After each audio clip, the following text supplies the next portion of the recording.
Começamos mais um Traduzindo Economia com o deputado NVR. Deputado, nós já falamos aqui sobre o cheque especial de 170 bilhões que o Congresso deu ao governo provisório de Temer. Também falamos da proposta de limite de gasto da União, que vai afetar os investimentos em saúde e educação. Agora, conversar um pouco sobre a renegociação das dívidas dos estados. Parece que o governo fez uma renegociação com os estados e já comprometeu aí 50 bilhões da União. Não sei. Qual a sua avaliação desse processo de renegociação das dívidas dos estados, como chegou até aquele momento? Primeiro, Jonas, é importante destacar que essa dívida do Estado, ela começa em 97, quando houve uma grande renegociação com os devedores de todo o país, e elas foram feitas com taxas de juros diferentes. Alguns estados que deram 10% de entrada da sua dívida pagavam uma taxa de juros de 6%. Outros estados que deram 20%, quem pagava 10% pagava 7,5% de juros. Quem dava 20% de entrada pagava 6%. Isso, quando foi feito, a taxa de juros no Brasil era muito alta. E a realidade econômica era diferente. Com o passar dos anos, essa dívida foi tomando um tamanho incontrolável. E chegou a levar os estados a uma situação pré-falimentar, como estão vivendo hoje. Então, a necessidade da renegociação da dívida é um fato dado.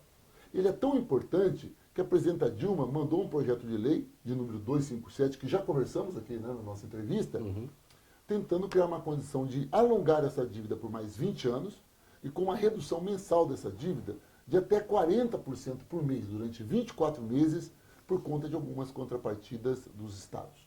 Esse modelo ficou na gaveta do então Eduardo Cunha, que era o presidente. O pessoal ligado ao Temer não deixou acontecer isso. E agora, então, o presidente Temer fez uma outra renegociação. Essa renegociação era necessária, tinha que ser feita. Entretanto, o que eu quero ressaltar aqui é um outro lado do que nós já conversamos aqui. Quanto custa essa renegociação? 50 bilhões de reais, como já anunciado por toda a imprensa no mundo. Muito bem. Tem esse dinheiro? Aí entra um outro debate que já fizemos aqui. A presidenta Dilma mandou para cá a meta fiscal do ano. Nessa meta fiscal, ela entendia que o nosso caixa ia estourar em 96 bilhões, ou seja, precisaríamos de uma autorização da Câmara dos Deputados, o governo Dilma, para gastar 96 bilhões acima daquilo que ela ia arrecadar. Foi uma briga tremenda, que era muito. Quando deram um golpe e afastaram a presidenta Dilma, e o Temer assumiu, ele mandou uma outra meta fiscal para cá. De quanto? Menos de 96? Não.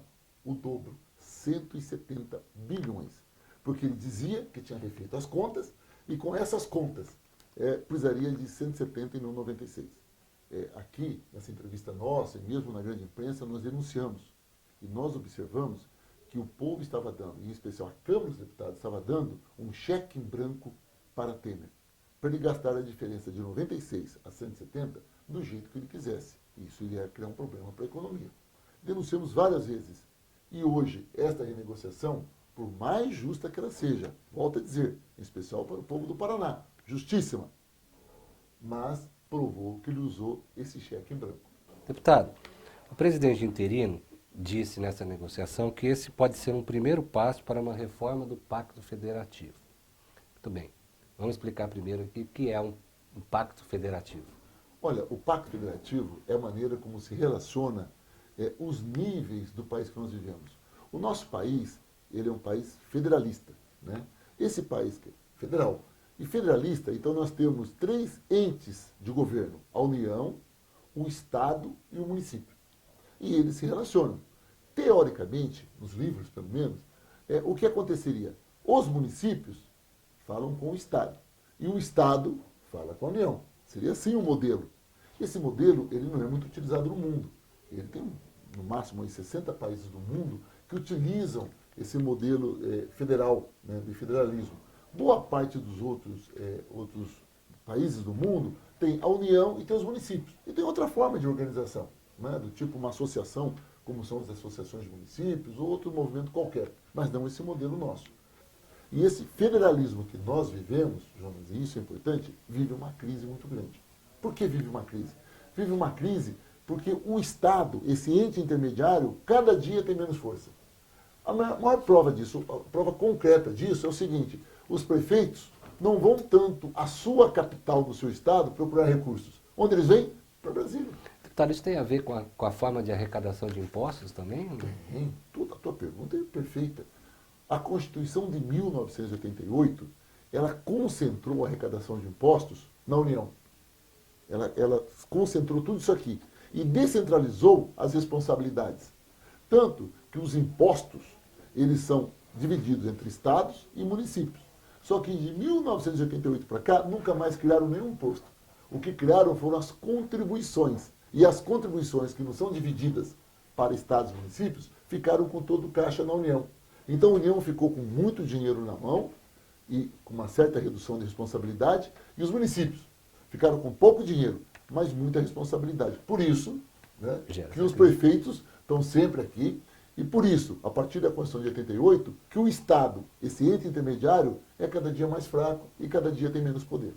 É por isso que gera essa crise econômica que gerou essa dívida dos estados. Exatamente, até porque o Estado arrecada pouco, a sua dívida a cada mês vai ficando mais cara, mas a receita, a arrecadação do Estado, a cada mês é igual ou menor. Se a dívida aumenta e seu salário, a arrecadação do Estado não aumenta, quebra o Estado. Esse assunto será tema de um outro debate com o deputado NVR, ao qual a gente agradece aqui por a participação no nosso programa. Deputado, muito obrigado. Eu que agradeço mais uma vez a oportunidade da gente sempre estar conversando e, claro, aprendendo um com os outros. Um grande abraço.